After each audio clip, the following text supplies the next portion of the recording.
چاند جیسا ہے، سورج جیسا ہے، ستارے جیسا ہے، پتہ نہیں کیسا ہے، پر تمہیں نہیں لگا کہ ہم نے غلو کر دیا؟ کہاں چاند، کہاں انسانوں کا بچہ، تب نہیں لگا غلو کر دیا؟ اور جیسے ہی فضائل علی کا بیان شروع ہوا کہ انہوں نے غلو کرنا شروع کر دیا، انہوں نے غلو کرنا شروع کر دیا، خدا کی قسم کائنات میں کسی ماں نے وہ بیٹا نہیں پیدا کیا جو علی کے فضائل کی حد بتا سکے۔ کوئی ایسا ہونا چاہیے نا، آ کے بتائیں، مل گئے؟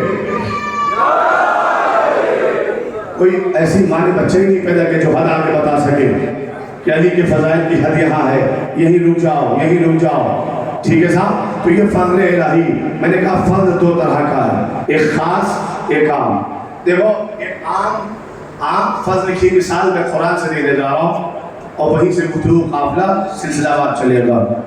اللہ نے صرف انسانوں کا فضل نہیں کیا ہے، جانوروں کو بھی فضل کیا ہے، اور جب وہ جانوروں پر فضل کرنے پہ آتا ہے تو سورۃ النحل 16 نمبر کا سورہ، آیت نمبر 68 68 نمبر کی آیت کہتا ہے بسم اللہ الرحمن الرحیم وَأَوْحَى رَبُّكَ إِلَى النَّحْلِ أَنِ اتَّخِذِي مِنَ الْجِبَالِ بُيُوتًا۔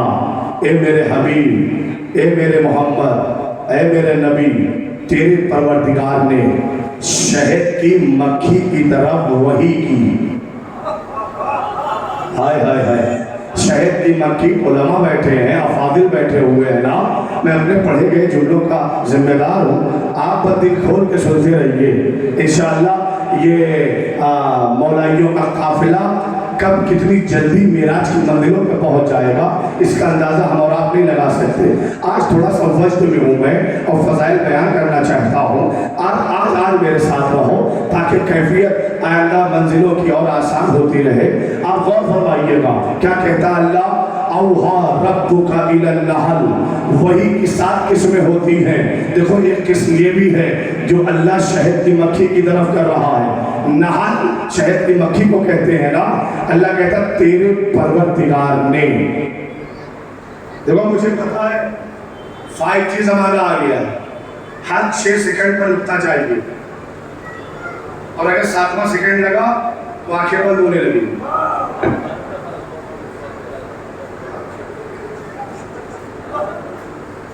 تیار ہو ہر 6 سیکنڈ پر رکتا لینے کے لیے؟ تو گنو،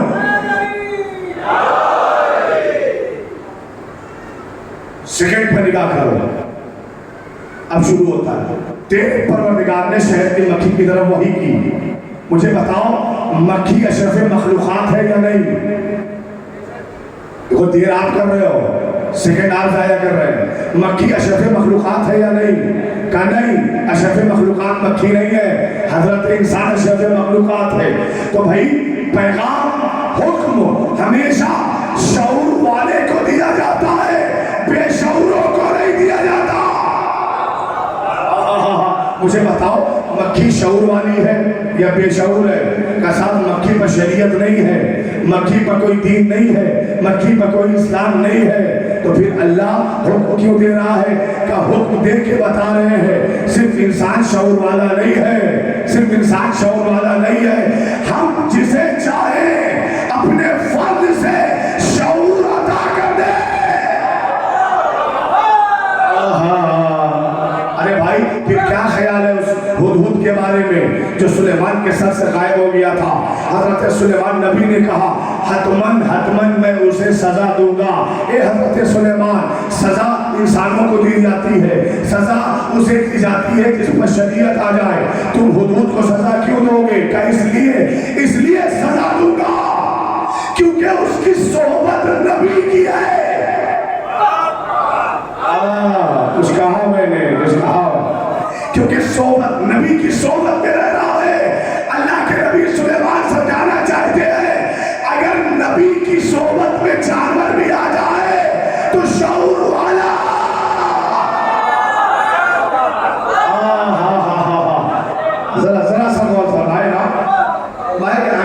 جانور بھی نبی کی صحبت میں آ جائے تو وہ بھی شعور والا بن جاتا ہے.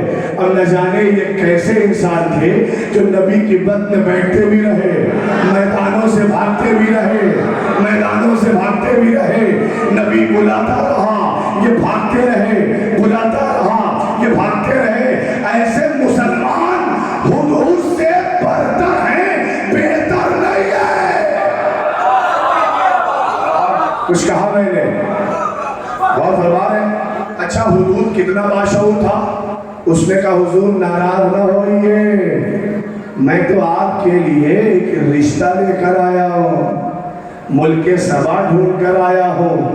بڑی خوبصورت ہے وہاں کی شہزادی, آپ اس سے شادی کریے, آپ اس سے نکاح کریے. تو خبر تو اسی نے دی تھی نا ملک سبا کی. اب ذرا سا غور کر لیجئے صاحب, چھوٹی سی مکھی پر اللہ اپنا فضل دکھا رہا ہے. اوحا ربک الی النحل, تیرے حبیب محمد تیرے رب نے شہد کی مکھی کی طرف پیغام بھیجا, حکم بھیجا. کاہے کا پیغام؟ ان اتخذی من الجبال بیوتا,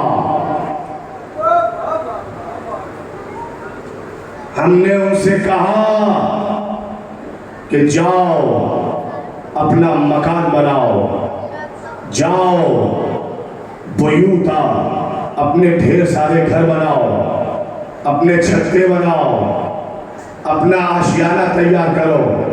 کس سے کہا؟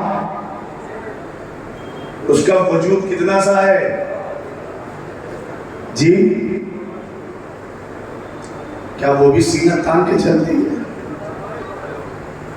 کیا وہ بھی مجلسوں میں دھکا دے کے چلتی ہے؟ کیا وہ بھی دو حصہ نہ ملنے پہ لڑائی کر لیتی ہے؟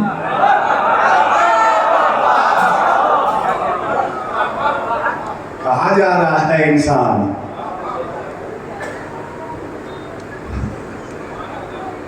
عمر بڑھ گئی تو اپنے آپ کو حقدار سمجھتا ہے. انہوں نے تو خیر ہی نہیں کیا میرا.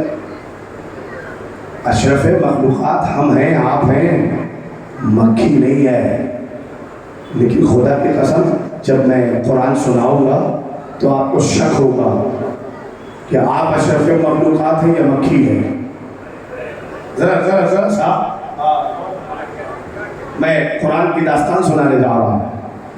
جاؤ اپنا گھر بناؤ, اپنے چھتے بناؤ. پتہ ہے مکھیاں چھتا کیسے بناتی ہیں؟ دیکھو میں سناؤں گا ضرور, لیکن ایک وعدہ چاہیے, جو میں کہوں وہ صحیح ہے. شبر حسین خان اس چیلنج کے ساتھ پڑھ رہا ہے. میں جو میں کہہ رہا ہوں وہ صحیح ہے, اور میں اگر منع بھی کروں گا آپ کو کہ کسی خطیب سے جا کر نہ پوچھنا تو آپ مانیں گے تھوڑی. آپ کو تو پوچھ رہی ہے, تو لہذا میں پہلے ہی سے چیلنج کیے دیتا ہوں. اور اگر کوئی کہے غلط تو پھر اس غلط کو پھیلائیے گا نہیں, اس مولوی سے میری بات کروائیے گا. اگر میں غلط ہی کہوں تو میری اصلاح ہو جائے گی, اور اگر میں صحیح ہوں تو وہ اپنی اصلاح کر لے گا اگر بات ظرف ہوگا. اگر بات ظرف ہوگا. اور میں اعلان کر رہا ہوں منصبیہ اس ممبر سے کہ میرا اصلاح کا دروازہ کھلا ہوا ہے. میں نے کبھی اپنا دروازہ اصلاح کا بند نہیں کیا. آپ پڑھو ہیں, آپ میری اصلاح کر سکتے ہیں, قبول کروں گا. عالم کوئی کرنا چاہے تب بھی قبول کروں گا, لیکن ہٹ دھرمی برداشت نہیں کروں گا. یہ قوم یہ کیوں پڑھ رہا ہے تو پھر میں ہی پڑھوں گا. ہٹ دھرمی نہیں, لیکن جو کچھ کہنے جا رہا ہوں چیلنج کے ساتھ جو سنانے جا رہا ہوں پورے اطمینان سے سننا. شک کی وادیوں سے نکل کر یقین کی وادیوں میں آ کر, چونکہ علی والوں کا تعلق شک سے نہیں ہے یقین سے ہے. شک کی وادیوں میں وہ جا کر کھوتا لگائے جو شیطان والے ہیں, ہم تو رحمان والے ہیں. رحمان والوں کا تعلق یقین سے ہے, شک سے نہیں ہے. اب میری طرف دیکھیے گا, شاید کچھ لوگ سوچ رہے ہوں گے کہ چھوٹا منہ بڑی باتیں کر رہا ہے، نہیں، بڑا منہ بڑی باتیں کرنے جا رہا ہوں. کیوں؟ اس لیے کہ اپنے سب سے بڑے مولا کے فضائل پڑھنے جا رہا ہوں. لہذا نہ آپ چھوٹے ہیں نہ میں چھوٹا، کیونکہ ذکر بہت بڑا ہے، اور اس ذکر کو وہی کر سکتا ہے، وہی سن سکتا ہے کہ جس کا شجرہ پاک ہو، جس کا حسب پاک ہو، جس کا نسب پاک ہو، جس کی رگوں میں دوڑنے والا لہو ہر طریقے سے پاک اور پاکیزہ ہو. میں نے کہا ہر طریقے سے، تو صرف نسلی پاک نہ ہو، رزق والا بھی پاک ہو.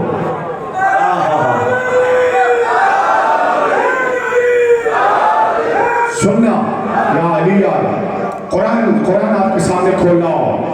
16واں پارہ سورۃ النحل 68 نمبر کی آیت. اوحی ربک الی النحل ان اتخذی من الجبال بیوتا.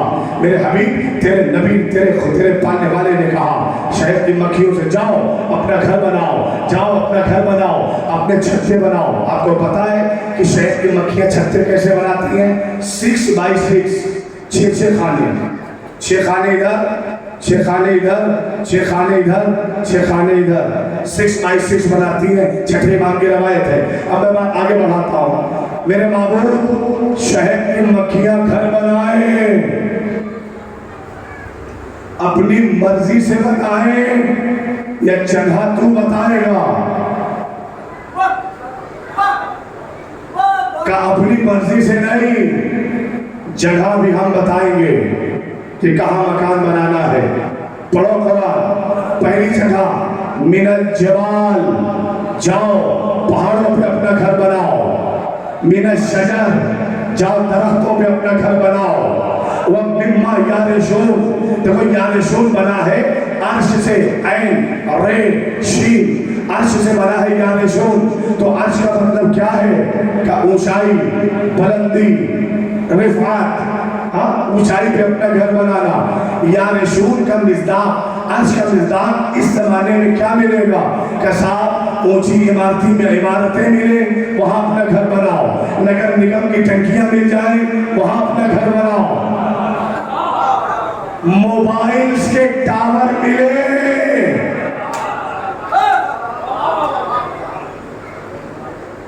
کمپنی کسی کی بھی ہو، مکان کسی کا بھی ہو، تمہیں پرمیشن لینے کی ضرورت نہیں ہے، اس لیے کہ دنیا کا خالق تمہیں پرمیشن دے رہا ہے. ذرا سا سفر کرنا میرے ساتھ. دنیا کا خالق تمہیں پرمیشن دے رہا ہے نا. اب کسی زمیندار سے پوچھنے کی ضرورت نہیں، اب کسی مالک سے تمہیں لینے کی ضرورت نہیں. جاؤ جہاں تمہیں بلندی ملے نا اپنا گھر بنا لینا، چاہے وہ مکانوں کی بلڈنگوں کی بلندی ہو، اونچی اونچی عمارتیں ملیں تمہیں، اونچے اونچے ٹاورز ملے، اونچی ٹنکیاں ملے، اپنا گھر بنانا. کتنے مقام بتائے اللہ نے بنانے کے لیے؟ کہ پہاڑ، درخت اور اونچی اونچی بلڈنگیں. آپ نے غور فرمایا ان 3 مقام کا تعلق، تینوں کا تعلق اونچائی سے ہے. پہاڑ کا تعلق اونچائی سے، درخت کا تعلق،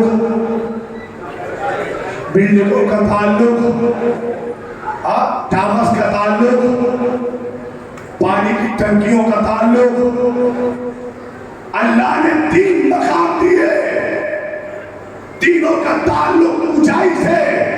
میرے معبود یہ پروٹوکول جب یہ اشرف مخلوقات نہیں ہے تو یہ مرتبہ کیوں کہ تو اسے پستی پر نہیں دیکھنا چاہتا، ہمیشہ بلندی پر دیکھنا چاہتا ہے. پہاڑوں پہ رہو، درختوں پہ رہو، اونچی اونچی بلڈنگوں، ٹاوروں اور پانی ٹنکیوں پہ اپنا گھر بناؤ جہاں تمہیں اونچائی مل جائے. تو پستی پر نہیں دیکھنا چاہتا. ایک چھوٹی سی مکھی کو لا تو ہمیشہ بلندی پر کیوں دیکھنا چاہتا ہے؟ پہاڑ کا تعلق بھی بلندی سے. یہ پروٹوکول کیوں ہے؟ یہ فضیلت کیوں دے رہا ہے؟ آواز پروردگار آئے گی، ہم اسے بلندی اس لیے دے رہے ہیں کہ ہم انہیں ایمان دینا چاہتے ہیں.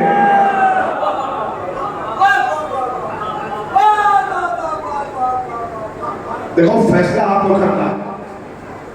کہتے صاحب ایسا نہیں کوئی بات چھپتی ہے، سب پتہ چل جاتی ہے. کل مجھے ایک بات پتہ چلی،